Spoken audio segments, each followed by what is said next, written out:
You know, everyone, I've been gone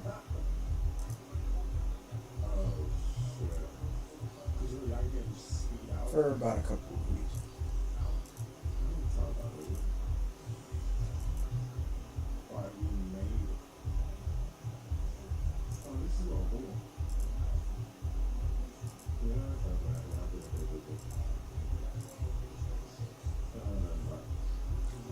Hate speech.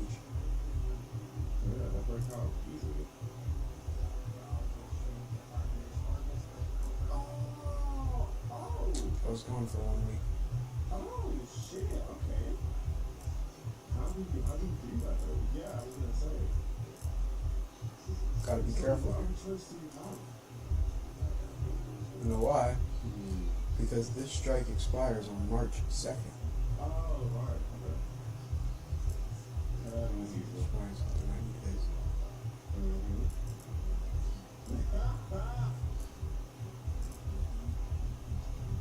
He doesn't. I was just honeymoon. They don't see it, they're not gonna believe it. That's it. So. Does worry me? No. Yeah, on this. Not at Yeah, all. they are. Not at all. To celebrate my return to YouTube, we are going to play Bedwars. They updated the game. They updated it 1 minute ago. I did my timing very perfectly. We'll be able to explore the update as I have found my way back towards YouTube. I'm back. And don't ever forget, all day or this weekend is going to be great, everyone. Now, I'm going to turn up the sound. Let's see how we shall enjoy this. First off, I'm going to turn my mic all the way up. I don't want any problems. Minors free this week. Umbra, Gingerbread Man, Lila. I'm not using minor. Alright, let's queue up in a doubles match and let's try and dominate. I haven't played in 2 weeks. I haven't played ever since I found out I couldn't upload. That was 2 weeks ago and I tried to go live the very next day. So I haven't really played Roblox ever since then. Haven't played Bedwars in a couple of weeks. Should be a little bit rusty. Might take me a little bit of time to get back to where I'm supposed to be. But, you know, I was like, hey, let me go live real quick while I have a sprained knee. I'm still trying to recover from that. But that's not going to stop me from playing Bedwars because it did not stop me from going to school. So went to school. I sprained my knee on Wednesday. It was really embarrassing. I was doing taekwondo, I was trying to jump, and my knee just gave out. I have the knees of a 50-year-old, and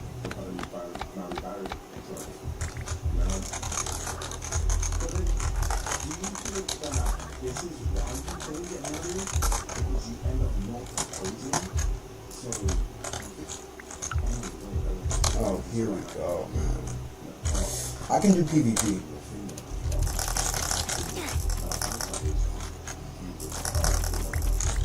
I'm gonna try and adopt that strategy, but I'm gonna protect the bed real quick, give it some love.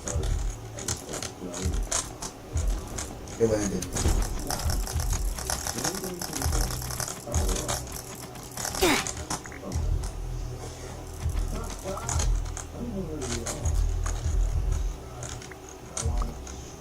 Why do you keep highlighting this?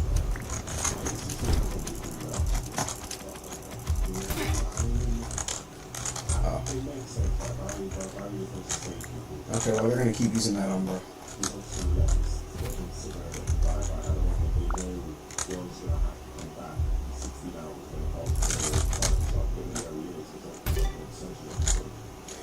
This thing is going to expire eventually, but I don't want this thing on like at all. So, if you're going to use it, use it. If No, don't.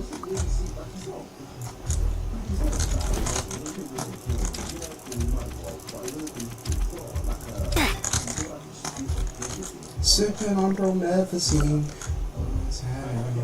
I can't put down the cup. I can't put down the cup.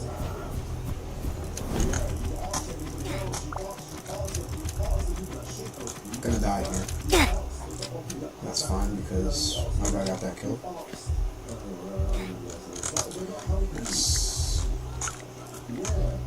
I'm about to go to mid in a second. Just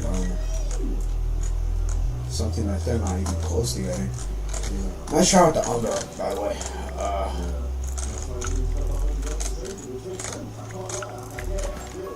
I got you, bro. I got you, bro. Oh, I fell in the one. Ooh. Ooh. No, that's a bad look. Got one of them.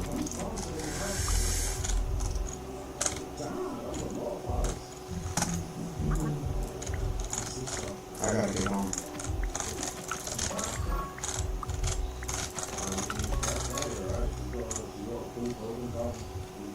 Overdue for mid. I'll be back eventually.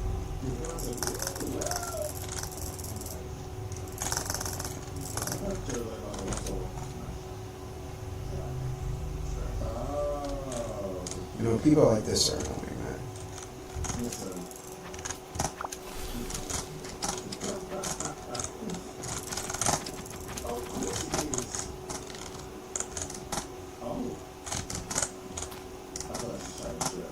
Nice shots. Badass. Look at you. You're missing every shot.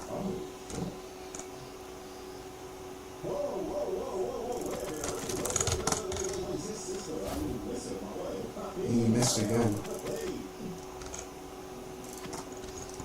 And I fell in the way. I'm just lobby. This isn't looking good. I want to get mid control. I didn't get mid control. I'm not going to waste my time on that. It's annoying because the thing about this, this kit works really well if you're able to get mid control. I was about to get it, but Lila spammed.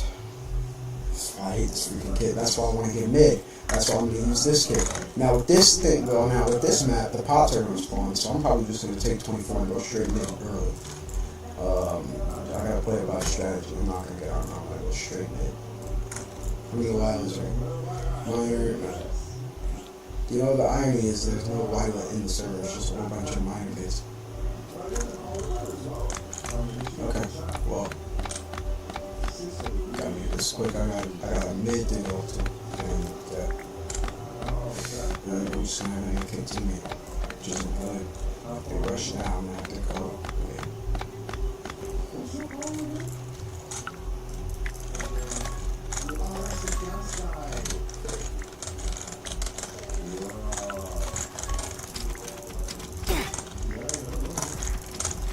Oh, you got that, teammate?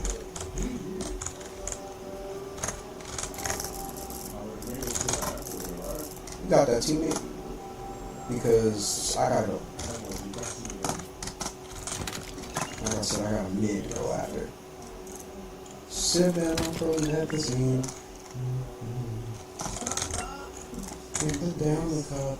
And this is why I like going to mid. See, I only got one, I'm already at 3. So, I'm gonna be able to get my crossbow if nothing funny happens. That's why I love this map. I love going mid on this map. Gotta take advantage of everything you have. Hopefully my guy can hold off base. Looks like he's doing a semi-decent job. But he definitely needs my help. He's bagging me. I'm on my way, man.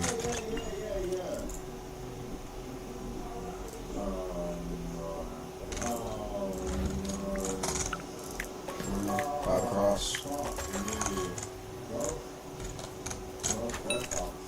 Got one. Pretty early cross. I think that's a record. Never gone across this early into a match.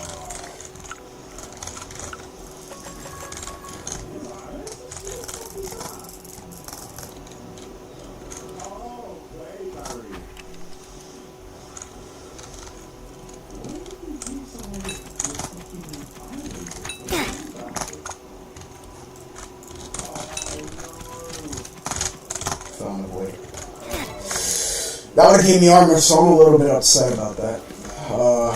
But otherwise, I think I am going to go back to it. That's what I can get from here is...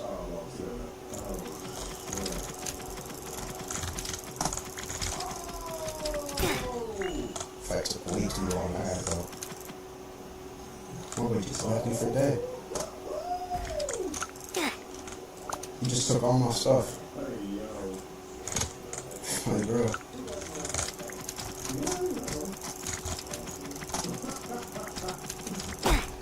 He needs a mind kick. Great. I mean, I really don't know what T-Wid's doing, man. I mean, he's just not helping me. I'm just go back mid. But as much as I can while I'm at mid, I mean, I was able to get a good chunk of resources from here, so I'm not really stressing about dying, but you know, it is a little bit upsetting, you know, at the end of the day when you're not able to get what you want to get. Is he a bad teammate? I don't know, because I haven't really played much, but like, you know, it's like there's some things that you need to know how to do. And if you don't know how to do that thing specifically, then it's a problem. Especially right now.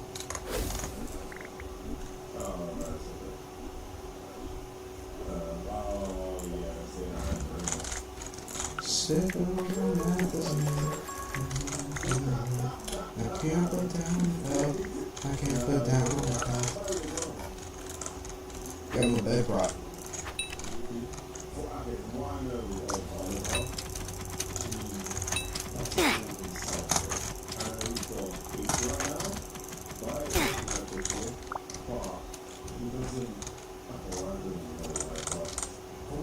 My boy got that kill too.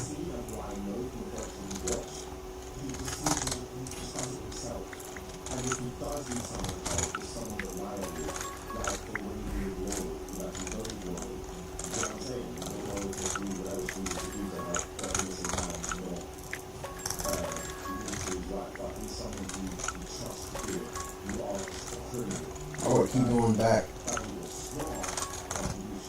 You keep running into the same problem, bro.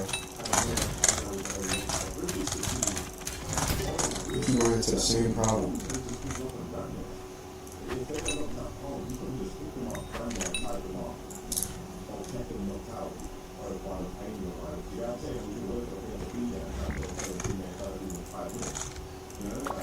I don't know how to explain it.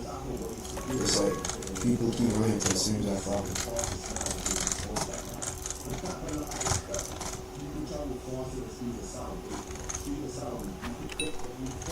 Like, I don't know what you're doing, bro. Like, come on, man. I got somebody else trying to take command control, but I already have a good amount of it, so I could probably take whoever got it. Probably. There's no guarantee. With all these minor kits, you can't really put a direct notion on how many resources one person has. Like, they have enchants, and one of them has I think that's a bow sharp, because I don't have 9 armor. I think that's just a bow sharp, so that's really not even a good sign anyway. Because that means we need more pride. It's flagging home. It's gonna show. Oh, she's flagging over there. I really don't care, man. Like, I do, but like, you know, I got better things to worry about. I got better things to worry about, man. Like that guy right there getting all that man control.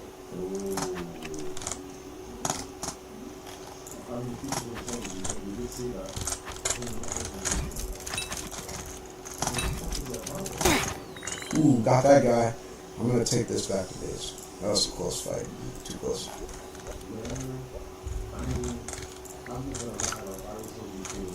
Now I'm gonna go back. I'm just gonna get diamonds, get as many as I can.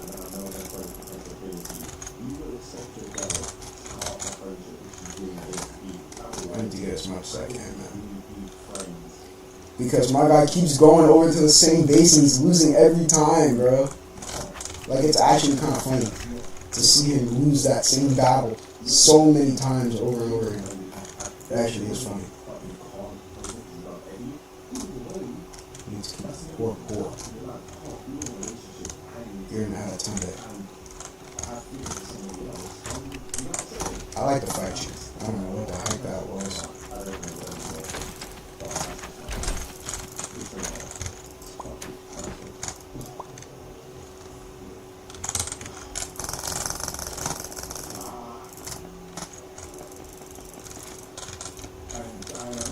Now I'm being hit by two people.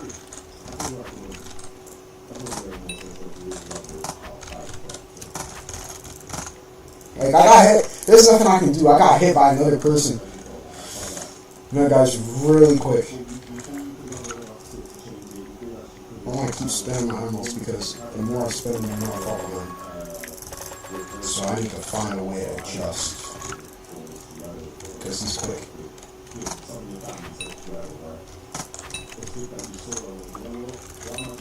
You keep flagging me to go to the same spot. I'm not doing that, man. You best stop trying to attack. You best stop trying to bang your head into the wall. Basically, one whole teammate. Now he has a crossbow. Like, how did he get a crossbow?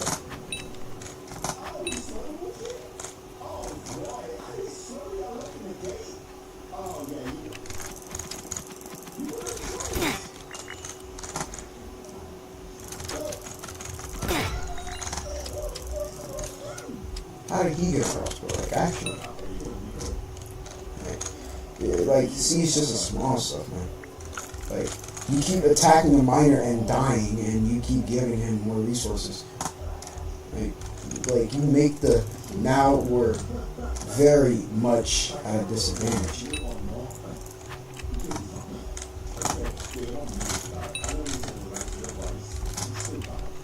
I don't know what the heck that is.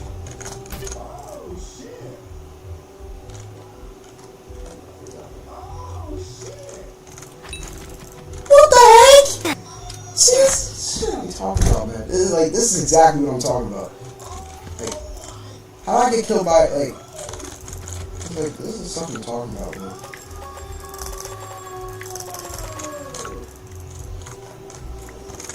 How many resources did you give them, bro? Like, they're in diamond armor, they haven't left their base.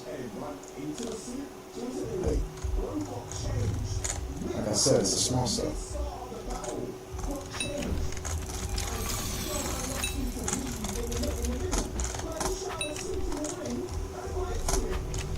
The void is incoming? Like, what is that? The void is invading? I should have checked them. Should have checked the patch notes. I don't know what that means.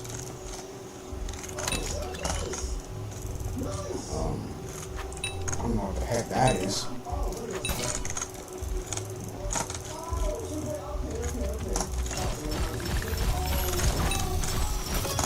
I don't know what the heck that is, but...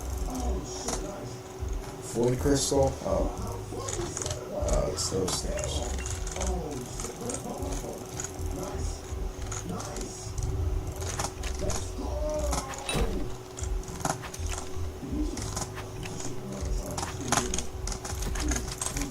See, like, it's the stuff like that, man. I can't do anything.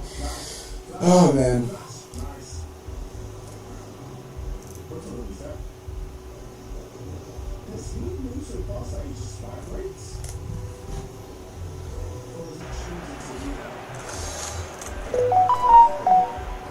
Six to 47.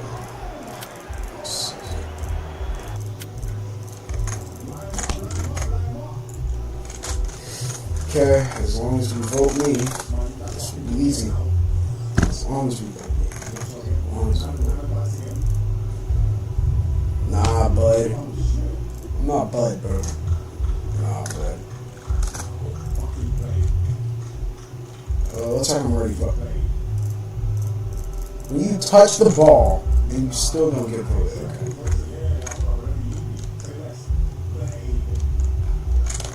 Alright, I'm open right here, man. What are you doing, bro?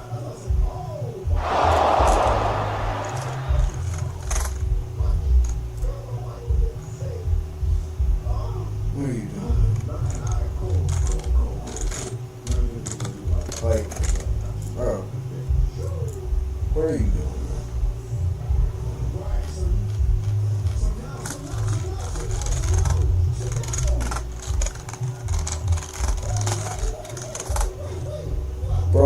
house? I think it's time for Uh-huh. the season finale of Flash. Didn't look like it to me. I don't know how you make a mistake. I mean, if they throw it up here, I can pick. That's it. Oh, you put girls in the prison? That pays to pay you. There you go. House? We can get something going. I really don't even trust this guy. Like, if he's willing to toss it up, though, we'll see how he does here. You can run it. That's fair. I'm the only person actually up. Why? What do you do?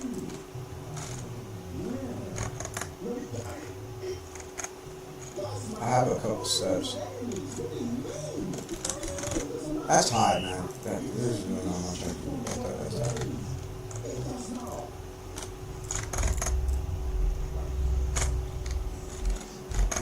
Lost already. I'm not open, man. I don't know what we're doing here. Be patient. You don't have to throw the ball immediately off the line.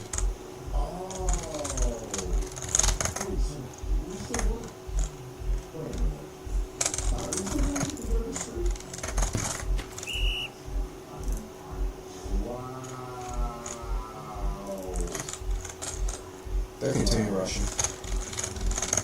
And that's easy. Man, that's easy. Man, that's... Are you good? I'm open for a touchdown. Like, be logical.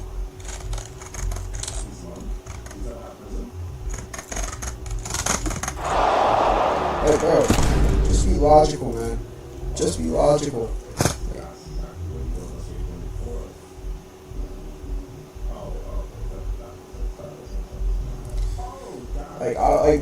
Bro,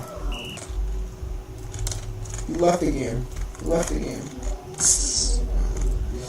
People like this, like when you look at it, like it's just like you're not smart.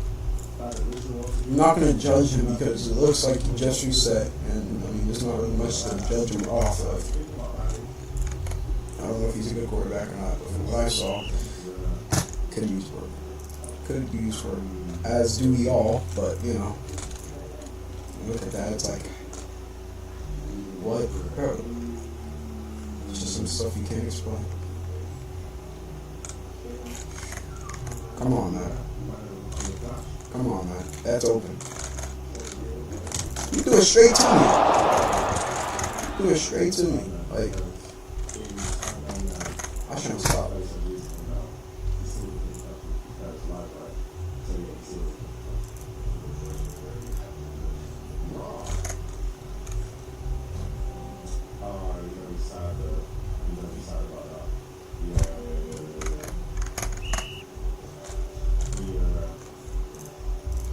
Alright, now let's try and get something going.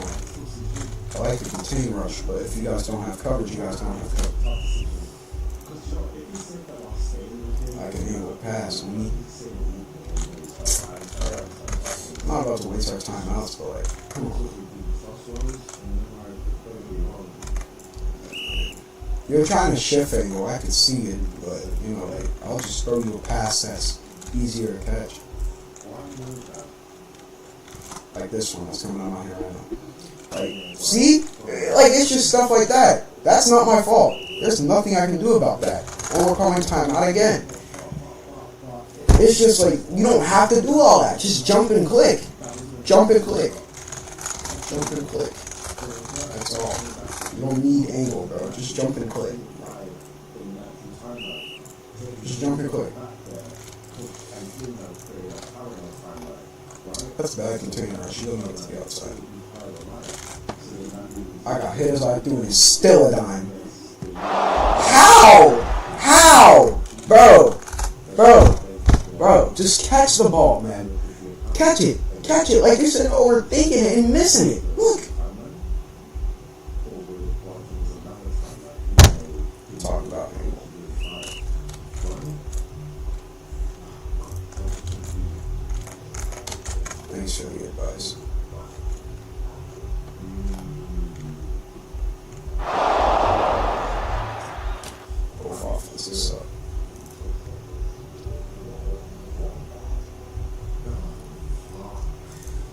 said my pass was low and he could have just jumped the plate. Like, he stood there and just missed. Like, I really don't know how to describe it. He just jumped and missed. That's a free dime, bro. That's a touchdown, man. We need to put points on it.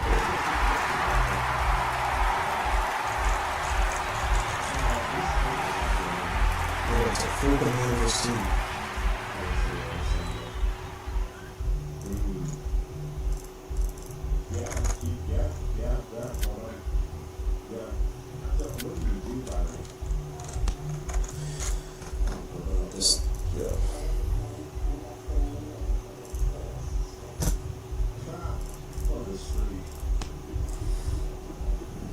Owl spirit, it's not all spirit, owl spirit.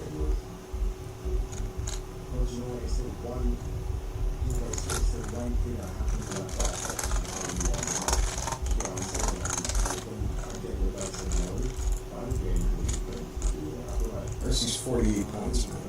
We're down by 36. We're fine.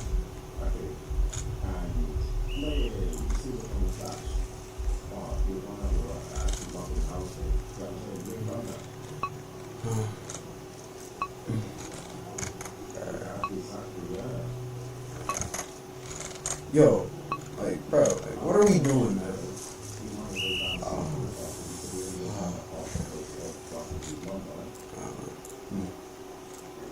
What are we doing, man?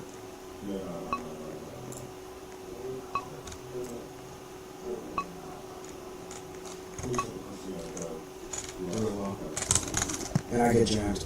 And we let him bro, like, bro, this team sucks.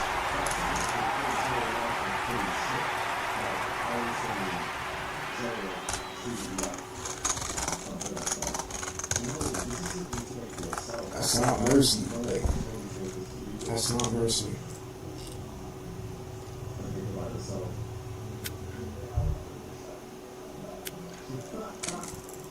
Like, I don't know what y'all talking about. Like, y'all don't know ball, man. That's not mercy. It's not mercy. Yo, the urge to just tell everybody in this chat to shut up, bro. You get ball. You don't get ball.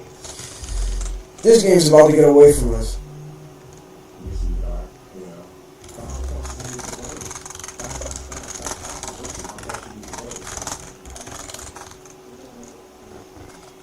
Better catch it and not miss. Like, call me out, I'm gonna call you out. I don't care if you can angle, like, I don't care if you can angle, bro.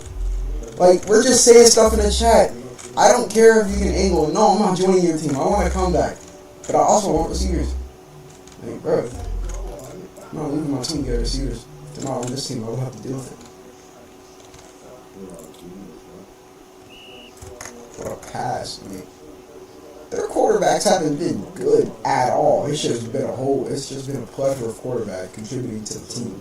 And they're just bad. I mean, how bad was this team? Or still is, technically.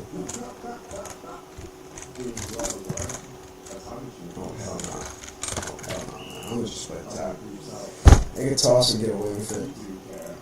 It's hard to swat. You can't swat right now. We need a pick. That's a pick. That's two people. And it's low. How? Like, bro, that is actually like one of the more impressive misses I think I've ever seen.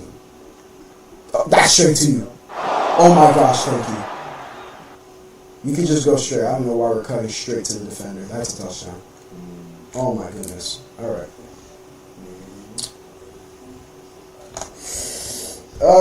Finally we get points.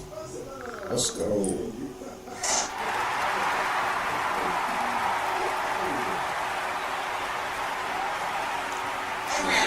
Some kind of accountability to define their season for better or worse. We're going to run through all of them right now. This is every NFL team holds iconic duo of 2024. For Kansas City, it's the entire Chiefs team and their devil magic. No disrespect, their back-to-back championships are well-deserved, but they've clearly taken a step backwards. And yet their record hasn't because they've apparently mastered the dark arts to win games they really don't deserve to be winning. We're talking a block chip shot field goal against the Broncos, a game-winning kick of their own to beat the Panthers, Packers in a botched snap to hold on against the Raiders. I'm convinced the Chiefs don't even practice anymore. They just spend their week buying sage and making movie dolls with their opponents. For the Chargers, their duo is Jim Harbaugh and Justin Herbert. Find you a man that looks at you the way Harbaugh looks at Herbert. I think this man would die for his quarterback. In hindsight, it's funny. When Harbaugh got hired, there was speculation that he would trade Herbert and try to draft his college quarterback, J.J. McCarthy. Now, I'm pretty sure Jim would unplug J.J.'s life support and charge Justin's iPad. Nothing like a good bromance FaceTime. Nothing but love and ball. For the Broncos, it's Bo Nix and a great offensive line. I wasn't the biggest fan of Bo Nix during the draft process, and I still don't think he's a world beater, but I'll say two things. One, he has definitely impressed me this season and is better than I thought. And two, the Broncos have done an unbelievable job protecting. It's a lot easier to reach your potential when it seems like your O-line has a restraining order against the defense. The man has been kept clear on the top right now.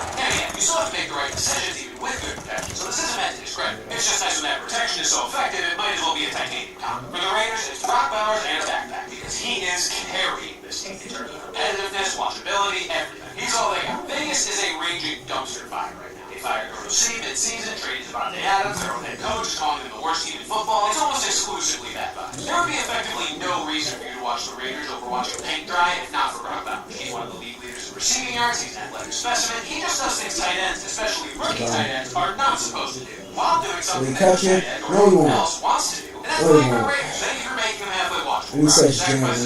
The Ravens' iconic duo is Justin Tucker and D.H. because my dude has fallen. Wow. A lot of you expect the Ravens to be Lamar Jackson and Derrick Henry, or Derrick Henry and a complete disregard for the well-being of his opponents, considering how much that signing has shaped their season. But I'm going with something that has the potential to tank this promising season if they're not careful. Justin Tucker might as well change his name to Justin Puck, because that's what happens to the booty holes of Ravens fans every time he attempts a kick. The greatest kicker of all time is broken right now. And Baltimore will be playing with fire if they take this version of it into the playoffs. For the Steelers, it's Russell Wilson and George Pickens. See, I do actual player combos too. When the Steelers got off to a 4-2 start with Justin Fields at quarterback, I didn't really understand why they made the switch to Russell Wilson. If it ain't broke, don't fix it, right? Well, it turns out Russ's propensity for throwing the deep ball, combined with George Pickens being the result if you told someone to build a deep ball receiver in a lab, makes for one of the most effective pairings since peanut butter and jelly. Now, if Pickens can just figure out his anger issues, we'll be all set. Wonder which one. Why are you stopping? Which one of those gives you more of an angry about? Probably peanut butter. That guy can get crunchy sometimes. Speaking of anger, the Bengals' iconic duo for 2024 is Joe Burrow and intense seething rage. The Bengals are legitimately making history with an unprecedented combination of Impossible. offense and terrible defense. Impossible. That probably could have been their duo in itself. Cincinnati has 4 losses when scoring 33 or more points this year. The rest of the NFL combined has 2, and this has resulted in Joe Burrow looking like he wants to kill someone on a weekly basis. Burrow is playing the best football of his career, and it's being wasted by a defense that can't stop a nosebleed. In fact, they're somehow making the nosebleed worse. This defense is like a tissue covered in thumbtacks. For the Browns, it's Deshaun Watson and Carr. It honestly didn't feel real that a guy who would face essentially 0 consequences for his heinous actions up to this point would finally be dealt just a shred of justice in the form of his Achilles snapping like a rubber band. But I guess the universe works in mysterious ways. The only downside is to save the Browns from themselves, because they were ready to ride out the season with this massive waste of money. And they deserve to suffer too. But at least we don't have to see Grover Cleveland on our TVs.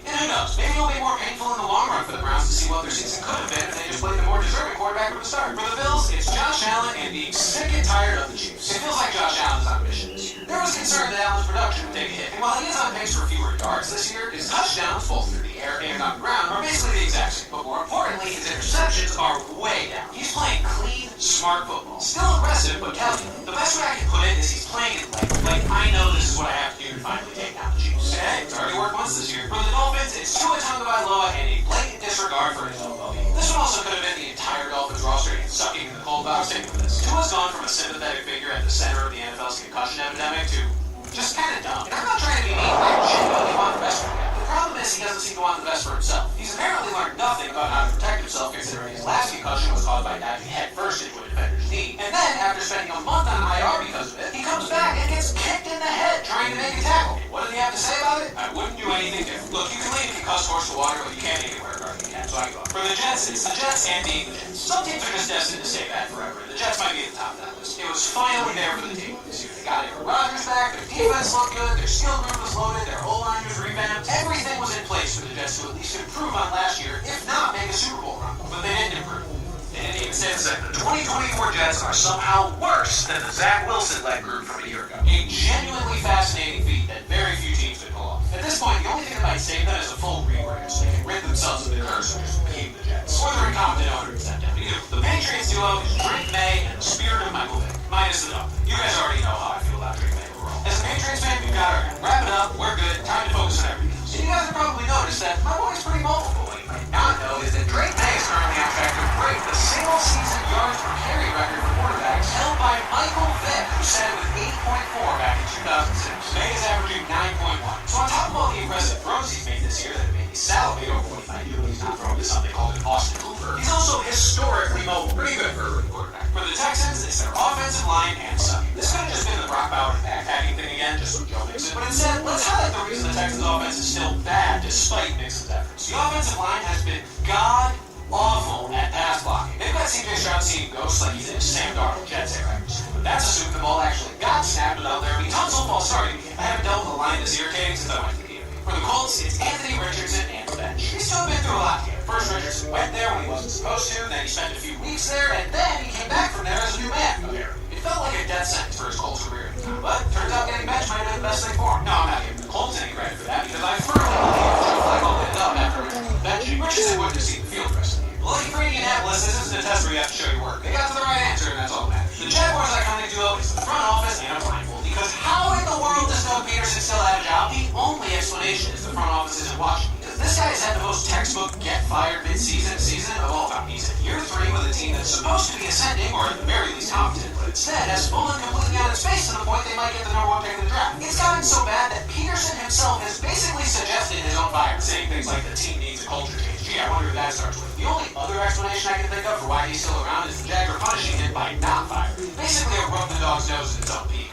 For the Titans, it's Will Levis and Dean Worthy pitchers. I would have never thought that in a season where Jameis Winston ended up starting that he would have a rival for most memeable quarterback in the league. But Levis has provided us with gem after gem all year long. Whether it's the hands on his head after a pick, the most ill-advised lateral and most fumble I've ever seen from someone not named Kobe Myers, or the boo-boo face on the bench. Levis has almost single-handedly kept the NFL meme economy afloat. Just too bad he won't be able to give us much longer since he's 60. Now before we get to the NFC teams, we do have a new partner on this channel that makes videos like this possible, and that is MyBookie. My sports bettors out there, first and foremost, of course, do it responsibly. But if you want to support me, give MyBookie a shot. I'll definitely be making a few bets this Sunday now that most of my fantasy teams are cooked. And if you want to join me, use code BEDWARS when you sign up to get your first deposit match up to $1,000. Or you can just click the link in the description for the same thing. Now, I'm a big player prop kind of guy, so here's what I'm looking at this weekend. I'm going with Adam Thielen over 51.5 receiving yards. He's been lighting it up ever since playing in 2 of his last 3 games after only doing it twice all season before that. Seems like he's on a bit of a heater. And lastly, I'm going with Brian Robinson over 79.5 rushing yards against the Saints. New Orleans is in shambles, and they stink against the run. Washington should be able to control this game. So if you get a few minutes this weekend, or even when you're done watching this video, check out MyBookie, see what the vibes are like, and remember, use code BEDWARS when you sign up. Alright, back to the video. The Lions' iconic duo is Jameer Gibbs and David Montgomery, aka Sonny Knuckles. For some of these duos, it's best not to overthink, and there's nothing that has defined the Lions season more than their 1-2 punch at running back. The Lions are 4th in the league in rushing, but all 3 teams above them have their quarterback averaging at least 40 rushing yards per game. Jared Goff averages 3, and Detroit's still right there. That's how good this backfield is as the engine of the highest scoring offense in football. You know a duo is good when people look at it and decide it needs a game, because that's what they did with Sonic and Knuckles. Now allow me to suggest an alternative. Chicken and noodle, because they're the main ingredients in Campbell's offensive soup.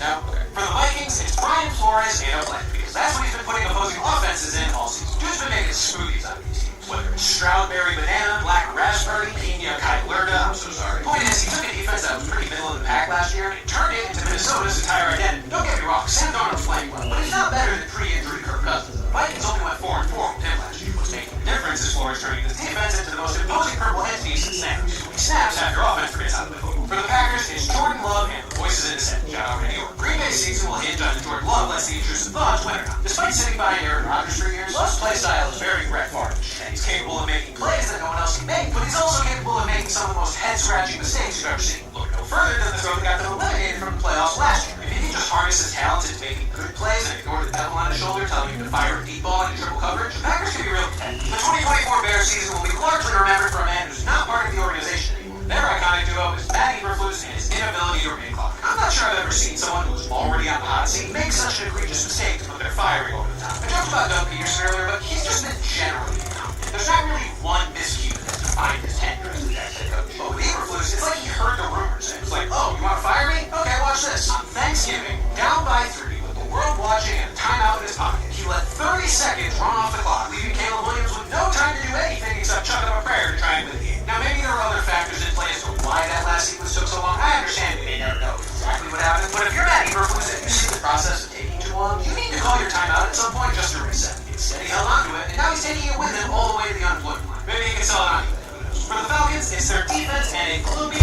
rainy day, because gloomy, rainy days are signs of a low pressure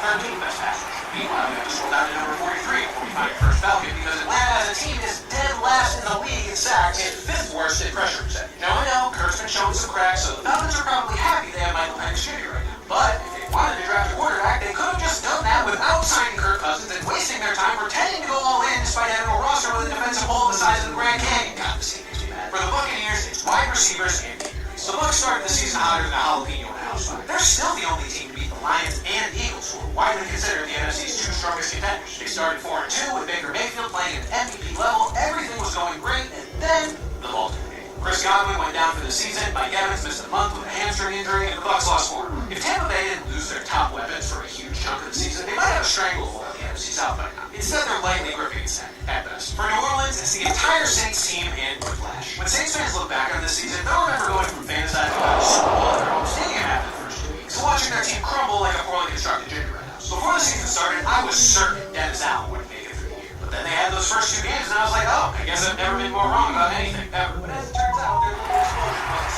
It's kind of like when someone's dying and they have a sudden burst of energy and clarity. It doesn't mean they're dead.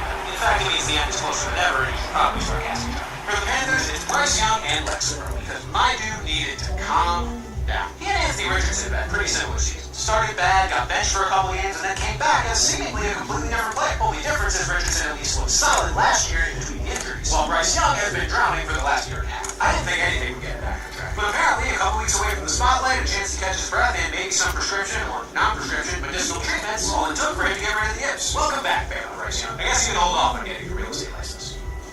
For now, for the Seahawks, it's their offensive line and sucking. Seattle and Houston are basically blood brothers this season. The blood is from their respective quarterbacks because they both get hit 10 times a game. There's a pretty clear parallel between these 2 teams. Both have terrible offensive line, but both have enough surrounding talent plus a weak division, so they still have a clear path to the playoffs. At the end of the day, though, it's hard to picture a deep run for either team with such a glaring weakness. Because right now, Seattle is like a kid playing with hand-me-down Legos. They desperately need some better blocks. For the Rams, it's wide receivers and injuries. Speaking of blood brothers with the Seahawks and Texans, the Rams and Bucs have had similar struggles too. Both teams have one of the top receiver duos in the league when healthy, but when healthy has been the issue. It got so bad for the Rams, there was speculation they might blow it up halfway through the year, but they toughed it out, and now they're doing stuff like hanging 44 points on the Buffalo Bills. They might still make the playoffs, but I gotta believe playoffs would be a foregone conclusion by now if Puka and Kupp didn't spend so much time on the first half of the year. The 49ers' iconic duo of 2024 is their entire team and a Super Bowl hangover. We all know Manti Te'o and Pompey. Not fair. He came out during the preseason and said the 49ers look like an emotionally drained team. While it seemed like a preseason overreaction from a guy whose opinion we had no real reason to care about, he nailed it. San Francisco is not the same team. And it's hard to believe that losing to the Chiefs in the Super Bowl for a second time and just not finishing the job year after year doesn't have something to do with that. Yes, they've had plenty of injuries, but the Niners have always been a disproportionately injured team to the rest of the league. And it's never affected them this much. San Fran needs as much liquid IV as they can get their hands on. Kick this hangover and come back better next year. For the Cardinals, it's Marvin Harrison Jr. and Cardinal. When you draft a wide receiver with the 4th overall pick in the NFL draft, conventional wisdom would tell you that that guy's probably going to be the focal point of his team's passing attack. Instead, it looks more like Marvin's training for the Boston Marathon and becoming an alpha receiver because this man isn't doing a whole lot besides running. Coming into the year, people thought Harrison could push for top 5 in the league in receiving. And not only is he nowhere close to that, he's barely top 5 among rookies. Guys like Brock Bowers, Malik Neighbors, Brian Thomas Jr., and Ladd McConkey all having better years. I gotta think the Cardinals' offense would be better than 18th in the league. They actually got something out of the guy they spent such a high pick on, instead of just watching it run waste for his time. For the Eagles, it's Jalen Hurts and Saquon Barkley. Another situation where I just gotta go with the national player combo because it's too good. When Saquon joined the Eagles, there were 2 schools of thought, especially within the fantasy community. Either the Eagles weren't going to lean on the tush push as much with Jason Kelsey retiring, so they had to bring in a real running back to compensate, or Saquon was never going to see the end zone because he was joining the team that runs the tush push constantly. Well, the Eagles said por que no los dos, because while Hurts plunges his booty into the end zone at an even higher rate than before, Saquon is also near the top of the league in rushing touchdowns because he doesn't need the ball at the line. He'll just take it in from 40 yards out instead. Philly's rushing attack would make a heck of a goal for because they've got the short game and the long game down pat. For the Commanders, it's Jaden Daniels and Terry McLaurin. Look at that. Terry finally got a quarterback. Funny what a guy can do when he doesn't have Taylor Heineke or one-leg Alex Smith throwing the ball. Honestly, the Commanders' entire offense has been their calling card this season, but the Jaden Terry connection is the biggest highlight. By the end of the year, Terry's yards and receptions probably won't look much different than previous years, but as for the touchdowns, he's already set a new career high because the Washington offense isn't playing the end zone as lava anymore. I've always been a fan of Terry, so it's nice to see him and this organization succeed almost immediately after dumping their scumbag open. And it's even nicer when they do it better than the Cowboys. The Cowboys' iconic duo is Jerry Jones and Dementia. I've talked plenty of times about the Cowboys' lack of free agent moves and how their outlook was pretty bleak from the beginning, but But Jerry Jones has done nothing but make things even worse throughout the year. Threatening to fire Dallas radio hosts for suggesting he should have signed Derrick Henry, losing his mind over the idea of putting shades in his stadium so his players don't get blinded in critical moments, hyping up a trade deadline acquisition that turned out to be Jonathan Mingo, repeatedly giving Mike McCarthy verbal job security. The man has lost the plot. But it shouldn't be that surprising that he's becoming increasingly out of touch because he is 82 years old! Time to take a nap and have some cranberry juice, Jerry. Leave the football to someone else. And for the Giants, it's Daniel Jones and being exactly who we thought he was. When the Giants handed Jones $160 million over 4 years, my first thought was, why did they do that? And now, almost 2 years later, my thought is still, why did they do that? The Giants paid Jones after a season where he threw just 15 touchdowns in 16 games. And to his credit, he did add 7 more on the ground, but nothing ever suggested he was worth $40 million a year. Still, New York deluded themselves into thinking they could turn him into a quarterback worth that much money. And that miscalculation led them here to the end of 2024, where they look back and realize they should have spent the last 2 years doing literally anything other than trying to make game trades. They could have drafted someone, signed someone, they could have made Kadarius Toney their full-time quarterback for a year, and it still would have been a better use of their time to try to get Jones up there. I love helping our customers. I love fixing their problems. What I really love is going through case histories and figuring NFL teams always need something. A team like the Chiefs doesn't need much, a team like the Panthers needs a lot, but everyone needs something. So here's every NFL team's biggest need in 2024. The Kansas City Chiefs need to stop. Please, I'm begging you, just stop. This is pretty similar to what I said about them in last year's biggest needs video. I said they need to relax because they won a Super Bowl in their first year after trading Tyreek Hill. Now that sentiment is like 100 times worse. They felt the effects of not having Tyreek Hill or any other name brand receiver this year way more than last year. All season, Chiefs pass catchers couldn't catch a goal. Even Travis Kelce was having a down year. Then we get to the playoffs and they just win the Super Bowl again. We are dangerously close to the Chiefs being a bigger dynasty than the Patriots were with Tom Brady. And yes, of course that bothers me as a Patriots fan, but for anyone out there hoping that we get an era of a little more parity after Tom Brady left the Patriots, that might not be happening. So yeah, Chiefs, please stop. The Las Vegas Raiders need Luke Getsy to not be a moron. This was the guy who couldn't figure out that running was Justin Fields' biggest strength and that maybe he should play into that. And now he's being tasked with designing an offense for a team with no obvious strengths. Yes, they have Devontae Adams, so we can start with get the ball to him, maybe put it in big bold font at the top of the page. But they just lost Josh Jacobs. We don't know who their quarterback's going to be. And worst of all, they committed the biggest sin a football team could possibly commit. They signed Alexander Madison. It's going to take a lot to convince me that this hire wasn't as big of a mistake as hiring Josh McDaniels was. Oh, who am I kidding? Nothing can be that big of a mistake. The Los Angeles Chargers need Lad McConkey to be Cooper McConkey. Before the draft, the Chargers receiver room was desolate. I'm talking emptier than their Super Bowl trophy case. They traded Keenan Allen to the Bears and let Mike Williams go to the Jets in free agency, leaving them with only Quentin Stonehands Johnson and Josh, there's nothing wrong with being average, home. And then they spent their number 5 overall pick on a tackle instead of Malik Neighbors or Roma Dunze. Now, I don't think taking Joe Alt was a mistake. I mean, the guy's name and overall vibe just scream, I'm going to be an all-pro for the next 15 years. But Justin Herbert still needs someone to throw to. Lucky for the Chargers, Lad McConkey fell to their 2nd-round pick. And I hope he's up for the challenge of carrying this entire receiving corps on his back. If he can do that, maybe the Chargers offense will be in good shape after all. Or they'll just run the ball 40 times a game with Gus Edwards. Either way, the Denver Broncos need to stop overpaying for every quarterback they put on their roster. Russell Wilson's tenure as a Bronco is objectively funny. Year 1, he comes in, creates enough memes to last a lifetime, and plays like trash. Year 2, Sean Payton comes in, tells him to shut up, gets better numbers out of it, but nothing great. And then the Broncos cut him. Before the massive extension they signed him to, he even kicked it. So in hindsight, the Broncos overpaid for Russ arguably more than any team has ever overpaid for anyone. But hey, what's done is done. So what's the Broncos' next move?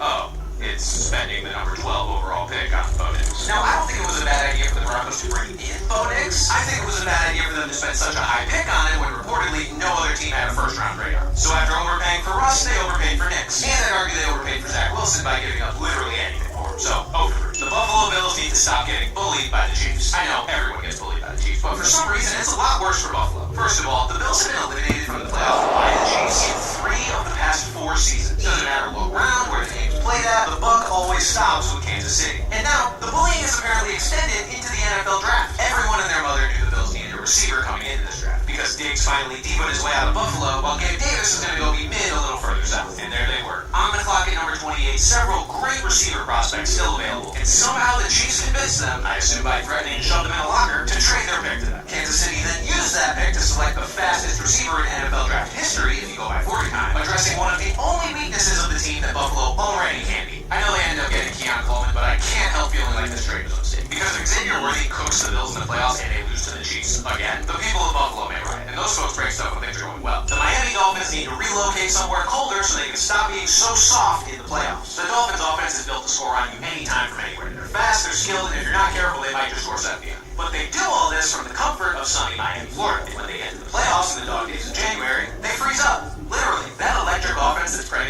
lead suddenly doesn't work so well when your guys can barely feel their toes. And unless they have home field advantage throughout the playoffs, eventually they're going to have to go to Baltimore or Buffalo or Kansas City, where they might run into, I don't know, record low temperatures, including a negative 27-degree wind chill. The only way to fix this is to move the Dolphins somewhere cold and toughen them up a bit. Maybe we move them to Alaska and we rename them the Malamutes. The New York Jets, for the love of God, need to get rid of the turf. There is no team in the NFL playing with more fire than the Jets, and they already got burned last year, but they're apparently not going to change it. This roster consists of 40-year-old Aaron Rodgers coming off a torn Achilles, Breece Hall who tore his ACL 2 years ago, and maybe the most injury-riddled wide receiver in the league coming in to be their number 2 target, and they'll be playing half their games on the MetLife Stadium turf. The same turf where in just 4 years, Nick Bosa, Solomon Thomas, Sterling Shepard, Wan'Dale Robinson, Jabril Peppers, and Kyle Fuller tore their ACLs, Raheem Mostert tore his MCL, and Aaron Rodgers, Sterling Shepard, Blake Martinez, and Al Woods tore their Achilles. It doesn't matter who the Jets sign or draft or trade for if their knee is just going to explode 3 games into the season. Go back to grass, it's not that hard. The New England Patriots need to keep following the Houston Texans blueprint for how to rebuild the franchise. Hire a first-time head coach who used to play linebacker for your franchise. Check. Draft a quarterback with a high pick and hope the team ahead of you made a mistake.